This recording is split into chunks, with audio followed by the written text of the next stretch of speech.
Hi, I'm Renee Grabick, and I'm cooking in my kitchen today in Victorville, California. I'd like to share with you today my favorite dip/sauce recipe, and that would be called creamy El Pato sauce.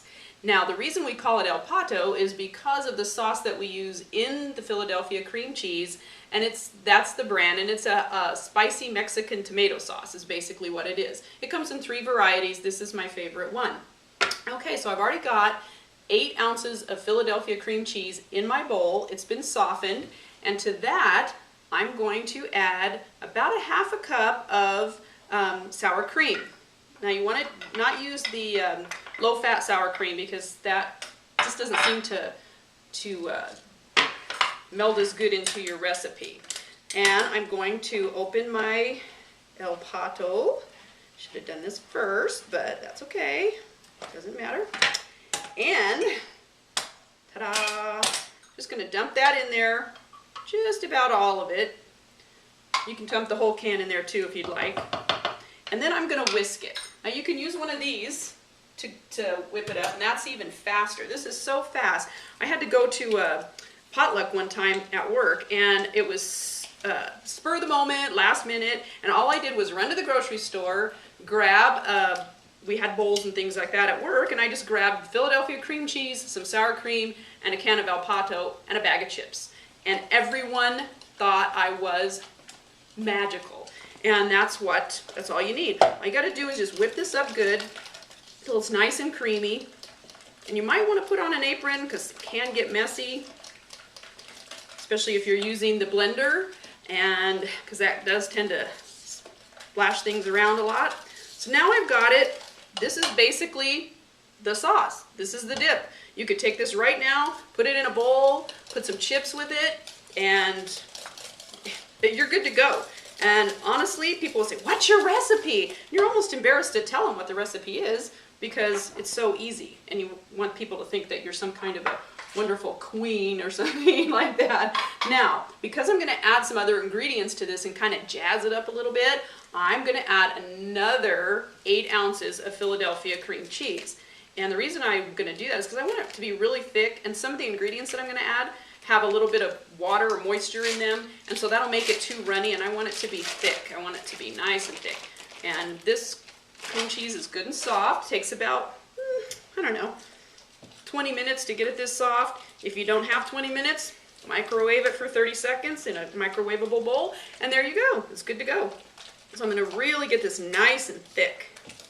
And again, if you like it thick, this could be your sauce. This could be it. You don't even need to do anything else to it.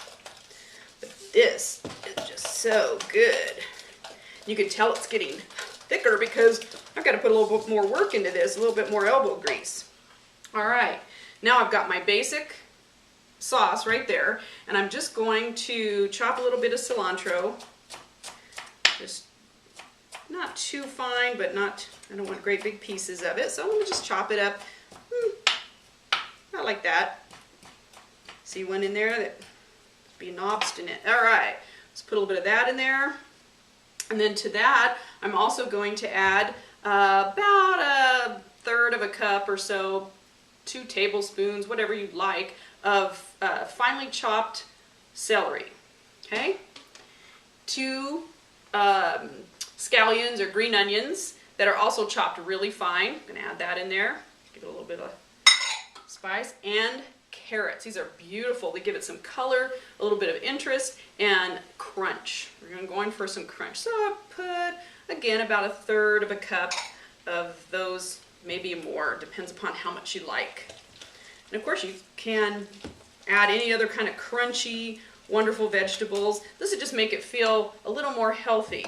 You know, those recipes that you get, or those advertisements on the TV, oh, you get a whole serving of vegetables. Well, here you go. You got your vegetables, you got a little protein, you got your dairy right there. It's a meal. Yeah, and when you put the chips or the crackers with it, you even have grain. So we get all that together. It's a complete meal. It's a dip. No, it's a complete meal. No, it's a dip. Oh, anyway. Now we'll just get as much of this off of there as we can because I don't want to waste any of it.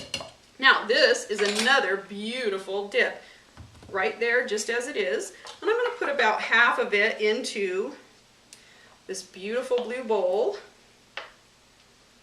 So So you've got all these different colors going on here, and it just makes it like a party, like a fiesta. There we go. And just give that a little wipe there. Don't want any mess. Put that right there. Getting ready for our party, and now about half of it's left, and I am going to add to that some crab meat. This is just plain white crab meat. It's not the lump crab, and you can get it on sale or whatever. It's not too bad. And for your party, you want your friends to have the best, so just get the good stuff. All right, put that in there again, and then just stir the crab into it. Oh. Mouth is watering. All right. You see how fast that was? Just thought I'd tell you guys a little bit about what I discovered about Philadelphia cream cheese. In 1872, it was first made in America by a dairyman of the name of William Lawrence. Now in 1880, they named it Philadelphia because they wanted to name it after the city that was well known for great food, for good quality food. And so that's how it got its name. That's how it got started here in America. I don't know any place else if it was abroad or any of that, but just thought I'd give you a little bit of history of Kraft Philadelphia cream cheese. Now there, that's beautiful.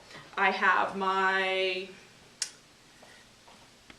crab and a bunch of other things. Now what you could do with this crab, which makes it really yummy, is if you just put it in a little baggie, it's a little bit extra pizzazz for your friends, and just cut the tip of it off just a little bit, and then you just pipe it on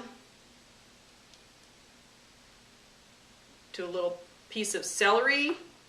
You can also, I've hollowed out some tomatoes, some cherry tomatoes that are really good, and then just put that on your plate like that. It's really, really yummy. And because we know people are going to want to put this on their crackers, I'm going to put a little spoon in here for people to get their more dip and put it on their crackers. So in less than 10 minutes, we have basically put together 3 dips made with El Pato dips, our creamy Pato. And here we have just your regular sauce. That's the Pato. You take your chips, dip it in there, and it's just a wonderful taste sensation. People will want your recipe all the time. And here we have it just a little bit spiced up with veggies, just for some crunch and some color. It looks really yummy, and it's a little more healthy, makes you feel good about eating it. And then here we have our crab meat mixture, and that is where I am going to go first. I love this, and it's so yummy.